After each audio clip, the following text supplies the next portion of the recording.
ideas any policy solution designed to help businesses and their employees needs to start with keeping the virus under control. Mark Felix, AFP, Getty. Economic policy ideas embraced by a president typically grow out of an interagency process that includes White House economic advisors and cabinet secretaries, or committee hearings on the Hill. But one Donald Trump idea apparently came from a celebrity chef whose signature restaurant has a prix-fixe menu starting at $158 a person, not including wine, of course. Trump has mentioned at least 10 times in the last few months the notion of expanding, as he tweeted on April 1, the old, and very strongly proven, deductibility by businesses on restaurants and entertainment. In other words, this concept, which, per an interview with the Wall Street Journal, Daniel Boulud mentioned to the president on a conference call with several celebrity chefs including Wolfgang Puck, involves expanding a tax break for corporations that wine and dine their clients. With the nation experiencing its highest levels of unemployment since the Great Depression, the proposal neatly encapsulates how out of touch Trump is. At issue is the wide range of expenses that businesses are allowed to deduct, thereby reducing the amount of taxes they owe. Historically, those deductions have included at least some dining and entertainment expenses. If, for example, an executive took a client to lunch or to a football game to discuss business, he could write off those costs on the company's taxes. The entertainment deduction created some questionable ways for businesses to get a tax break. Say a business owner really wanted to see the Lakers play or eat at a fancy new steakhouse, bringing a client would allow her to deduct the cost, even if not much business gets done courtside. David from Trump is the looter. Over time, Congress scaled back the deduction, first to allow businesses to write off only 50% of the cost of business meals, including drinks and entertainment, and then, under the tax bill that Trump signed into law in 2017, to remove the tax break for entertainment-specific expenses such as tickets altogether. Removing the tax break slightly reduced the overall cost of the much larger business tax cuts in the 2017 bill. Now Trump presumably wants to, at a minimum, undo that limitation, allowing businesses to again deduct entertainment expenses, and perhaps expand the remaining 50% deduction the IRS allows on meals and beverages. Trump is correct to worry about the health of the restaurant industry.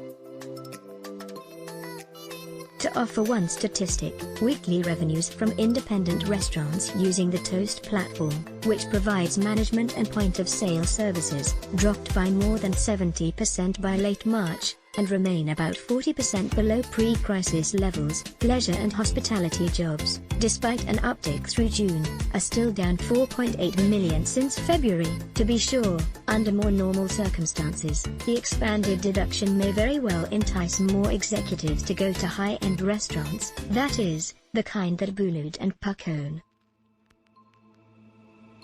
However, imagining that corporate expense accounts can keep the corner coffee shop, the local bar, or the community theater afloat requires either having a wholly mistaken understanding of what drives consumer spending in the American economy and how Americans are actually faring during this crisis, or simply not caring. Restaurants, concert halls, theaters, and the like are struggling financially for a very simple reason: people can't spend money at these places without being at risk of contracting the coronavirus.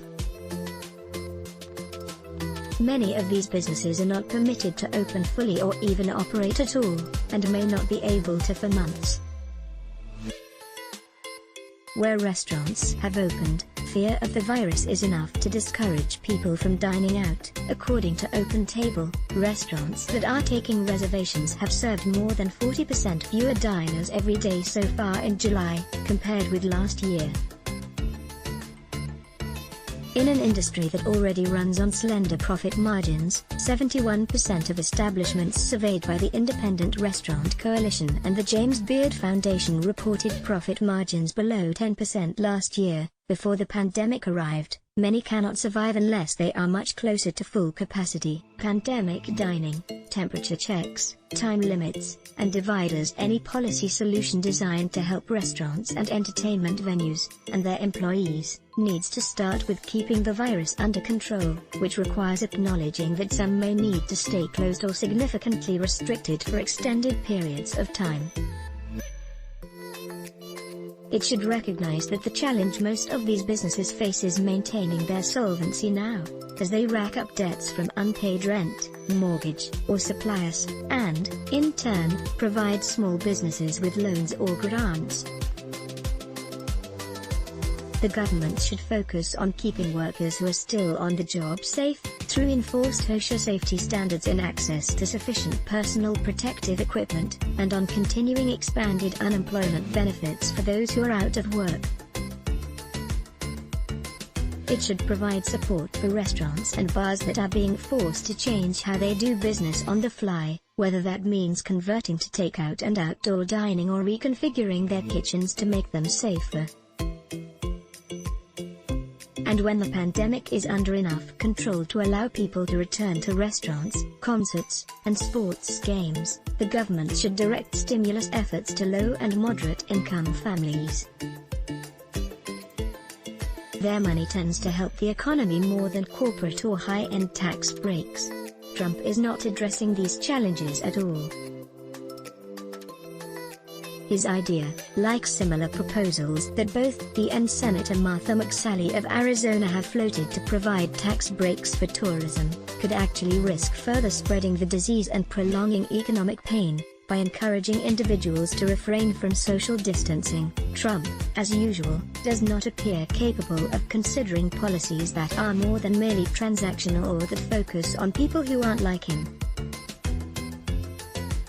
He gravitates toward ideas that reward people for doing what he wants, reopening the economy by going out to eat or traveling, while threatening to withhold federal aid that might go to mayors or governors who refuse to follow his lead on public health guidelines. And his new ideas mirror his old ones. The $2 trillion tax bill relies on the notion that the money corporations and business owners save via large tax breaks will trickle down into prosperity for everyone else. Trickle-down economics is not original to Trump. The economic theory has a long history of failing to deliver on its promises. In 1981, the journalist Michael Kinsley wrote about an earlier generation of supply-siders deducting lavish meals and entertainment expenses at the Reagan inauguration while eagerly awaiting massive cuts in corporate taxes and other changes frankly intended to make it easier to get rich and stay that way. Today is much the same. Under normal economic circumstances, this trickle-down approach results in gains going to the top. Households in the top 0.1% of earners will receive an average tax cut of $252,300 a year, once the 2017 tax law is fully phased in, without spurring promised wage growth or a good jobs boom. During a public health-induced crisis with double-digit unemployment, this misguided vision of the economy risks consigning millions of people to deep economic hardship, especially when Trump fails to embrace tools like state and local aid, expanded unemployment insurance benefits, continued stimulus payments to households, and other policies that would do far more to support a faster recovery. Joseph W. Sullivan, Trump was right to prioritize America's competitiveness over inequality. Solving an economic crisis like the one the U.S.